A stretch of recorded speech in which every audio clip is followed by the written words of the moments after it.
11th बर्बाद हो गई? क्या अभी भी आईआईटी जाने के चांसेस हैं? हाँ हाँ बिल्कुल हैं, लेकिन पहले पूरी बात ध्यान से सुनो। देखो, तुम सब के सब लोग एक चीज बहुत अच्छे से जानते हो कि अगर तुमने कोई पाप किया है तो उसकी सजा तो तुमको मिलेगी। हालांकि ऐसा भी नहीं है कि तुम सब ने अपनी 11th बर्बाद की होगी। बहुत से लोग तो 12th में आकर जेई के लिए पढ़ना शुरू करते हैं। देखो, एक बात कान खोल के सुन लो कि अभी भी कुछ नहीं बिगड़ा है और तुम अपनी डूबती हुई नाव को संभाल सकते हो अगर तुमने कुछ बातों का ध्यान रखा तो। पहला ये कि तुम अभी 12th में हो ना, तो प्लीज 12th के लिए ही पढ़ो, चाहे जो हो जाए। 11th पर कूदने की कोशिश मत करना। वैसे तो देखो, तुमको टाइम ही नहीं मिलेगा अगर तुम सब कुछ अच्छे से कर रहे होगे, जैसे कि मॉड्यूल्स, लेक्चर, टेस्ट और रिवीजन। इतना सब कुछ करने के बावजूद भी अगर सही में तुम्हारे पास थोड़ा सा समय बच जाता है, तब तुमने 11th क्लास में जो भी चैप्टर पढ़ रखा होगा उसको रिवाइज कर सकते हो, या फिर सिर्फ फिजिक्स और केमिस्ट्री के किसी चैप्टर को कर सकते हो। लेकिन ध्यान रहे कि इस वक्त तुम्हारा 12th के रिगार्डिंग कोई भी काम पेंडिंग नहीं होना चाहिए।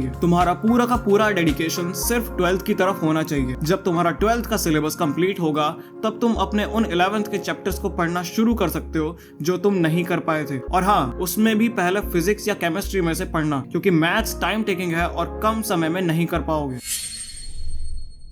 अब यहाँ पर बहुत बच्चों के मन में एक सवाल आता है कि आखिर ऐसा क्यों कहते हैं कि 12th के दौरान 11th नहीं पढ़नी चाहिए। तो उसका सिंपल सा कारण ये है कि तुम एक साथ दोनों चीजों को मैनेज नहीं कर पाओगे। 12th में तुम्हारे बहुत से चैप्टर्स ऐसे आएंगे जहाँ तुमको बहुत दिमाग लगाना पड़ेगा, खासकर मैथ्स में। और उस वक्त अगर तुम जल्दबाजी में रहोगे और सोचोगे कि मैं सब कुछ हैंडल कर लूंगा, तो आखिर में कुछ हाथ नहीं लगेगा और उल्टा जेई को गालियां अलग से दोगे कि मैंने तो दिन रात पढ़ाई करी तब भी कुछ नहीं हुआ। तुम्हारा फोकस तुम्हारी प्रेजेंट सिचुएशन पे ज्यादा होना चाहिए। हाँ, होते हैं कुछ लोग जो इलेक्ट्रोस्टैटिक्स की क्लास में रोटेशन के क्वेश्चन लगाने की कोशिश करते हैं। तुम्हें ऐसी कोई भी हरकत नहीं करनी है, समझे? ये एक ऐसा एग्जाम है जहाँ सिर्फ गधों की तरह मेहनत करने से कुछ नहीं होता है। इसलिए प्लीज थोड़ा सा प्रैक्टिकल हो जाओ। और अगर तुम सोचो कि मैं उस इंसान को बीट कर दूंगा जो डे 1 से पढ़ रहा है, तो देखो ये तो मुश्किल है। लेकिन हाँ, अगर तुम अपनी 12th अच्छे से पढ़ोगे और लास्ट में 11th के इंपॉर्टेंट चैप्टर्स को करके चले जाओगे, तो एटलीस्ट तुम्हारा मेंस तो हो ही जाएगा। बाकी बात करें अगर एडवांस की, तो तुम वो भी क्रैक कर सकते हो अगर तुम्हारी अच्छी प्रैक्टिस हो, तुम्हें हर चीज का बेसिक पता हो और थोड़ा सा लक अगर तुम्हारे साथ हो। आई होप समझदार को इतना इशारा काफी है। जाते जाते बस एक बात और बोलूंगा कि तुम जो भी कर्म करोगे वो सब तुम्हारे पास एक ना एक समय के बाद लौट कर जरूर आएगा। इसलिए अपने प्रेजेंट को सुधारना शुरू कर दो। बाकी मैं मिलता हूँ नेक्स्ट वीडियो में, तब तक के लिए बाय।